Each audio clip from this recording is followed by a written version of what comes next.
Okay, the temple we have now is known or famous as the Luxor Temple.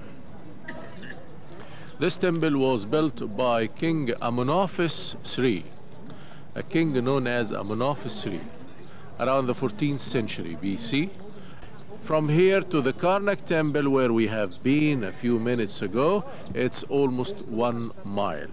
And all the way from here to the Karnak, it was on the two sides sphinxes or rams. As you know, the ram was the symbol of the god Amun-Ra.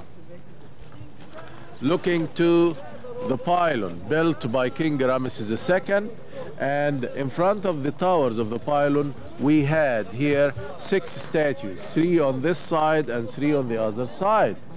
All of them represent that King Ramses II. Beside that, there were 2 obelisks. One is still there, and the other now in the Place de Concorde in Paris. I mean, the Concorde Square in Paris. It was given by the king or the ruler of Egypt, Muhammad Ali Pasha, on 1835 to the King of France as a present. And in return, that King of France gave Muhammad Ali Pasha the clock tower in his mosque in Cairo. Anyhow, that is the base of that obelisk, and right behind it we have one of the 2 gigantic statues of King Ramses II, representing him sitting on the throne of Egypt. Each one of them is 1 block of granite stone, 1 block of black granite stone, as you can see. Down to the bottom of the obelisk, you can see the baboons. Can you see the baboons? The baboon was a semi-god. The function was to help the sun to rise in the morning. Okay, let's go inside. And that's Ramses the II right there? Yes, all of them for Ramses II. Was that on a bigger statue? Yes, and as you can see, just we have this bust. The rest of the statue is missing or broken. This is a forecourt built by King Ramses II later. Well, actually, he was fond of building. He was one of the greatest Egyptian kings. He ruled for about 67 years. And he built everywhere, especially in the area of Abu Simbel. We have the greatest temples ever built and hewn in the rocks of the plateaus of Abu Simbel in that area.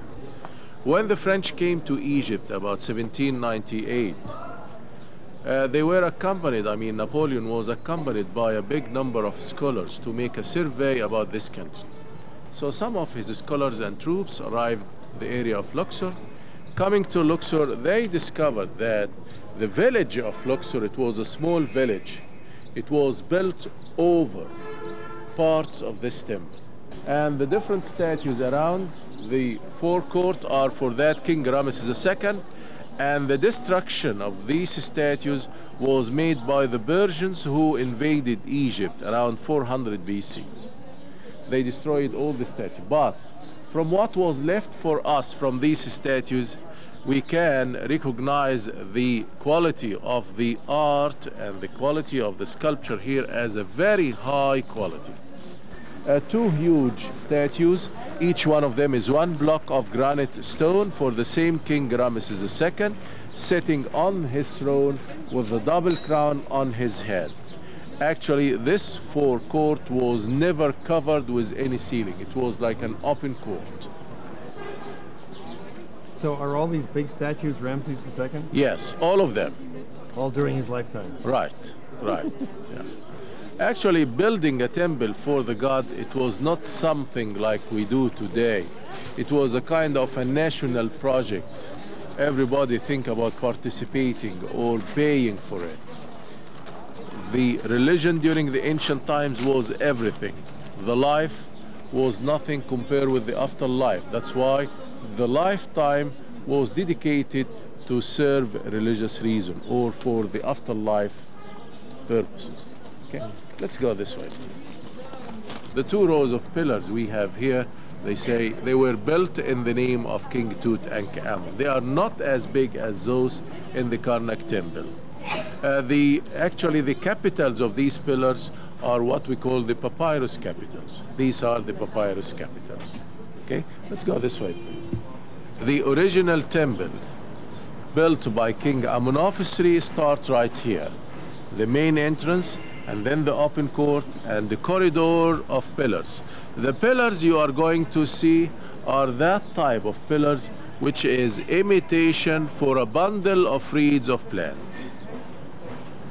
If you imagine some bundle of reeds tied together, it will give this shape you will see when we go through. Let's go through, please. This is the main open court of the original temple built by King Amenophis III. And it's also considered as a festival court. Around the court, we have corridors of pillars, as I mentioned before. It's that type of pillars known as the bundle of reeds of plant pillars. There were no ceiling here, no ceiling, it was just open one. The ceiling maybe was on the corridors of the pillars. Okay, let's go inside, please. This shrine was built by that famous ruler Alexander the Great. As I mentioned before, he decided to build for the Egyptian gods in order to have that divine right to be a ruler or a king for this country. And he built this shrine in the memory of his half-brother, Philip Aridaeus. And that's why the shrine from outside and inside were decorated with the scenes of Alexander the Great in the form of the Egyptian pharaoh making the offerings to the Egyptian gods and getting the blessings of those Egyptian gods. I mean the approval of the Egyptian gods. As you can see right here, we have Alexander the Great, and in front of him God Amun-Ra. And his cartouches, can you see the cartouches? These are actually, if we read it, ALKSNDRIS,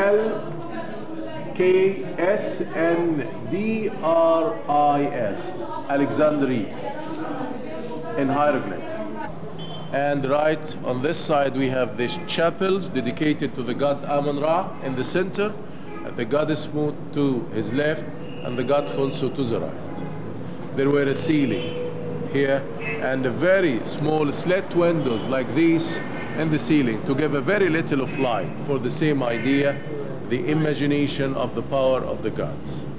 No one was allowed to get into this part of the temple except the king or the high priest. The king, because any king was titled as a high priest also, and as the son of the god to whom the temple was dedicated. This is the most important part of any of the temples, and of course of this temple, and the last part also in this temple. I hope you enjoy the tour this afternoon. Okay, thank you. Thank you.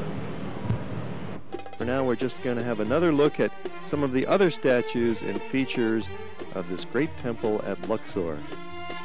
It has some of the largest statues of any temple in Egypt. And you're free to walk around and look at the different columns and walls decorated with the hieroglyphics. And there's some local attendants who are happy to point out for you some different camera angles and beautiful perspectives that they have understood over the years from working there. Statue of Nefertari stands at the calf of Ramses the Second, the great pharaoh who played a large role in constructing the Temple of Luxor. Of course, these attendants, while they're pointing out the different angles, also have their hand out for a little gratuity. That's fair. It's all part of the ritual in Egypt. You tip everybody you see, anybody who does anything for you. While Ramses II had many queens and 80 children, Nefertari was his favorite queen. And she has been immortalized in a large temple in the Valley of the Queens, as well as a temple at Abu Simbel. Here, a beautiful portrait bust of Ramses II, originally part of a much larger complete statue which has disappeared, but there are many original statues still standing here at Luxor.